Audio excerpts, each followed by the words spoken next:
Welcome to Netrush Report, your home for the most dramatic, emotional, and high-stakes stories in tennis.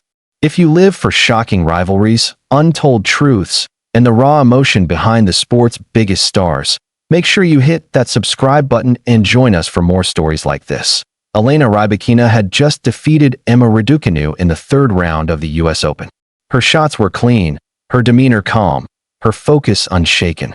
But when cameras panned to her player's box, something unusual caught everyone's attention. Stefano Vukov'S.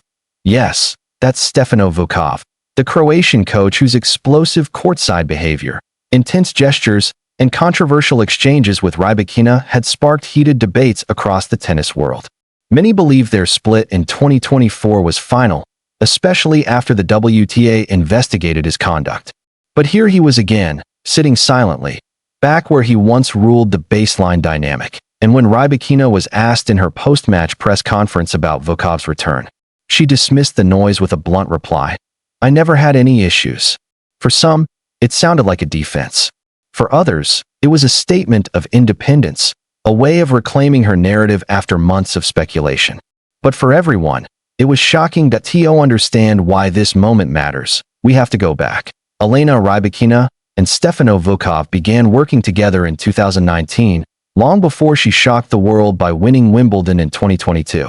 Vukov'S was known for his fiery presence, often animated on the sidelines, gesturing and shouting instructions that split opinion. Some fans saw passion, others saw toxicity. Things boiled over in 2023 when clips of Vukov'S barking at Rybakina went viral. Tennis Twitter erupted, accusing him of bullying behavior. Journalists began questioning his methods. The whispers grew into headlines.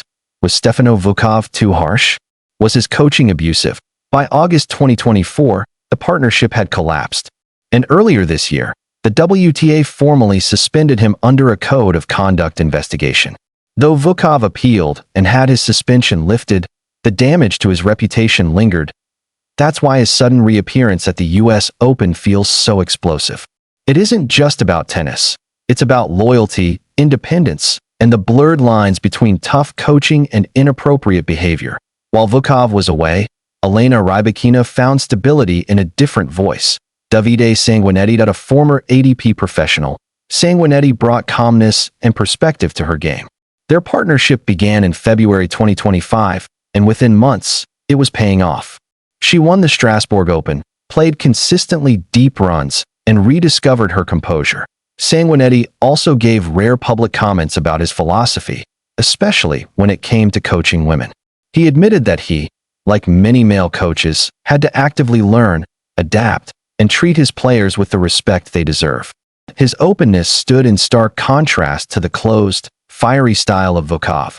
Now, with both men in the mix, Sanguinetti as her official coach, and Vukov'S reappearing as part of the team, Rybakina is balancing two very different coaching energies. After her win over Raducanu, Rybakina addressed the elephant in the room on Vukov'S.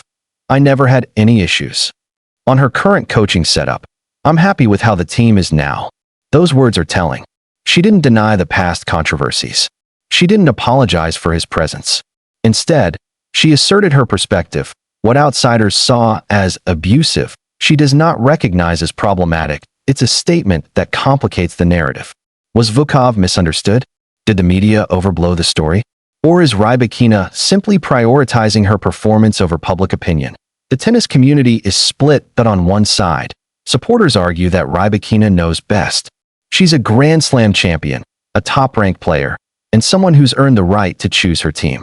If she says she never had issues, why should anyone else dictate her career? On the other side, critics insist that Vukov'S past behavior cannot be excused so easily. They see his gestures, his tone, his public clashes with her as signs of a power imbalance that should not return to the sport. Social media exploded with reactions.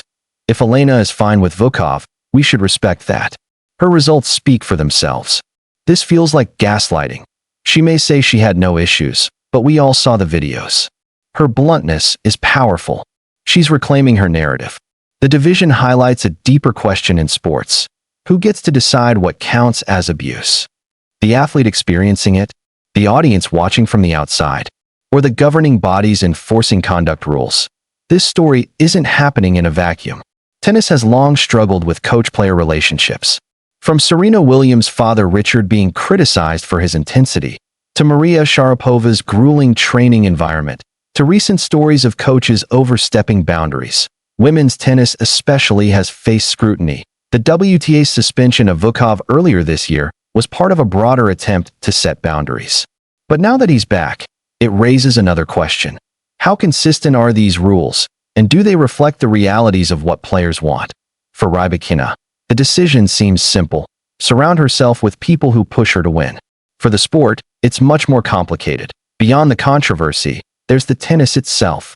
Rybakina is through to the fourth round of the US Open, where she will face 2023 Wimbledon champion Marketa Vondrousova. It's a matchup with history, two champions, two very different styles. And the presence of Vukov, whether silent or animated, could be a psychological weapon. Her composure against Raducanu suggested she's unfazed by outside noise. If she goes deep at the US Open, semis, final, or even lifting the trophy, then the conversation around Vukov might shift entirely. Winning silences criticism. Losing, however, could reignite the firestorm. Looking ahead, Elena Rybakina's career is at a crossroads. With Sanguinetti's stability, she has a calm guiding hand. With Vukov back, she has the fiery spark that once fueled her rise. With both, she has balance, or potential chaos. Her ability to control this narrative, rather than be consumed by it, may define her next chapter. Elena Rybakina's words, "I never had any issues," aren't just a blunt response. They're a statement of control, a reminder that athletes have the right to define their own relationships, no matter how controversial they may look from the outside. But the bigger question remains, can a player's results ever silence questions of ethics, treatment, and respect? Or will this coaching reunion haunt her, no matter how many matches she wins? Only time, and the US Open courts, will tell. This is Netrush Report, where tennis meets drama, and where every rally has a story. If you found this deep dive compelling, make sure to like, subscribe, and join us for more of the sport's most dramatic sagas.